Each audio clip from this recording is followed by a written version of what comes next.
Bienvenue dans cette nouvelle édition du Morning News. Voici les titres de l'actualité. Après un mois de privation, place à la célébration. Les musulmans du monde entier ont célébré ce mercredi l'Aïd el-Fitr. Gros plan sur le Tchad dans ce journal. Le Ghana a un nouveau chef des forces armées. Il s'agit du général Obed Bouama Akwa.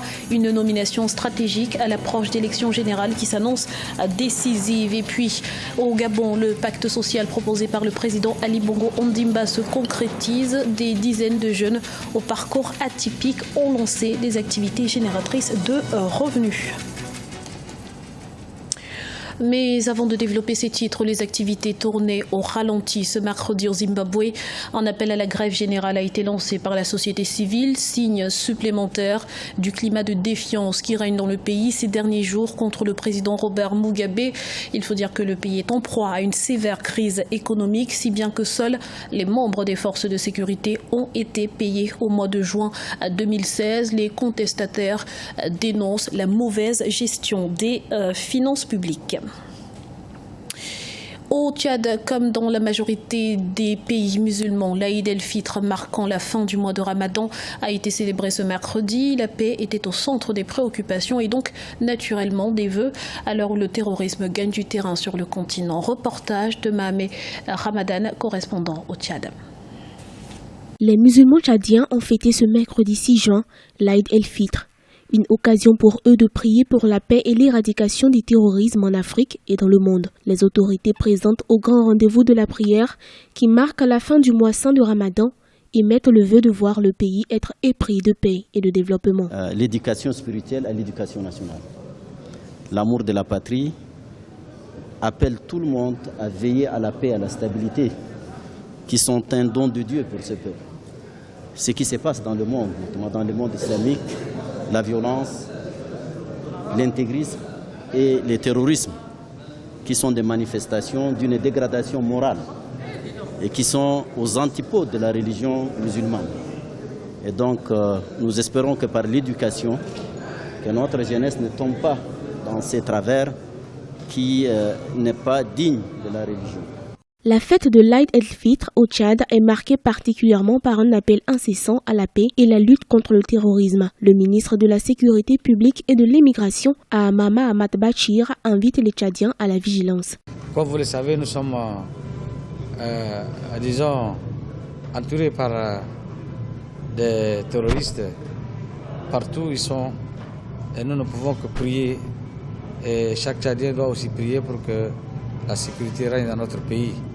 Et que je profite de votre micro pour lancer un appel mérité à tout le peuple tchadien d'être vigilant, très vigilant, parce que notre guerre avec les terroristes et le Boko Haram n'est pas finie. Nous appelons tous les Tchadiens de toute confession religieuse à cultiver la paix. Nous devons défendre par tous les moyens notre patrie contre l'insécurité et le terrorisme qui nous entourent parce que c'est un devoir patriotique de tout Tchadien.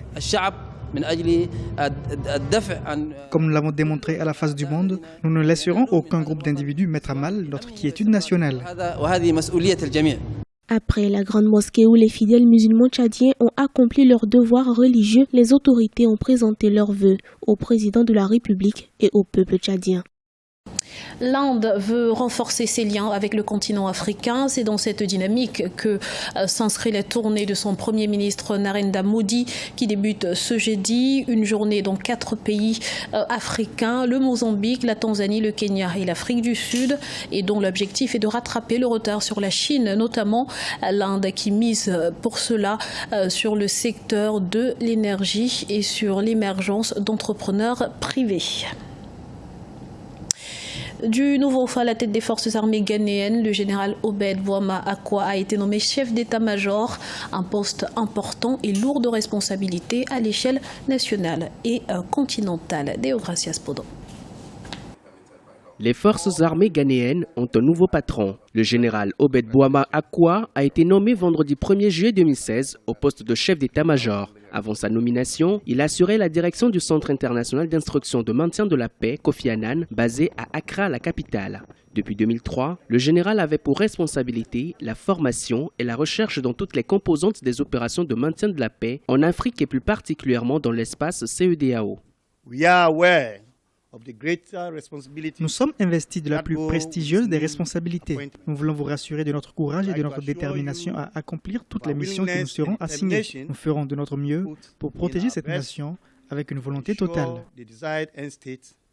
Courant novembre 2016, le Ghana va organiser de nouvelles élections générales qui mettront aux prises les forces politiques du pays. Selon certains, la nomination du général Boama Akwa pourrait répondre aux soucis des autorités de garantir des scrutins apaisés et sans violence, mais le principal défi pourrait être la question de la sécurité du pays face aux menaces terroristes. La résolution des défis sécuritaires qui interpellent la sous-région ouest-africaine devrait passer par le renforcement des capacités des États membres de la CEDEAO et l'amélioration de leurs instruments stratégiques.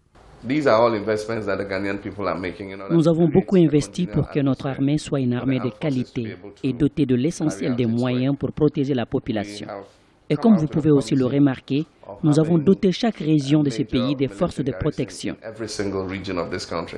Au-delà de cette nomination, beaucoup en appellent à une véritable surveillance renforcée des mouvements des populations aux frontières et plus particulièrement aux points d'entrée non approuvés. Les contrôles seront également renforcés pour les personnes en provenance de pays à risque comme la Libye, le Niger ou encore le Mali. Dans le reste de l'actualité, Mobile, Tigo, Allotel, Smart, Zantel, Vodacom et Airtel sanctionnés par l'autorité de régulation des télécommunications en Tanzanie.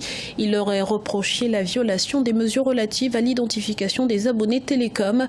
Par conséquent, ils devront verser 649 millions de shillings tanzaniens au trésor public et disposent de moins d'une semaine pour se conformer à la réglementation nationale.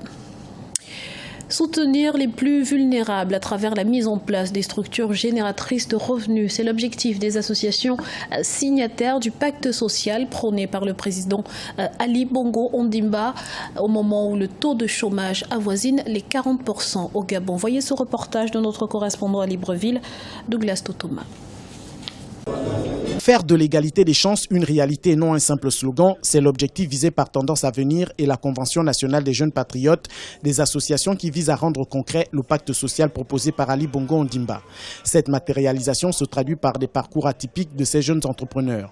Aujourd'hui, grâce à Tendance Avenir et ses alliés, ils sont responsables d'activités génératrices de revenus. Je suis sensiblement au salaire d'un fonctionnaire de 250 000 francs, salaire moyen en bénéfice.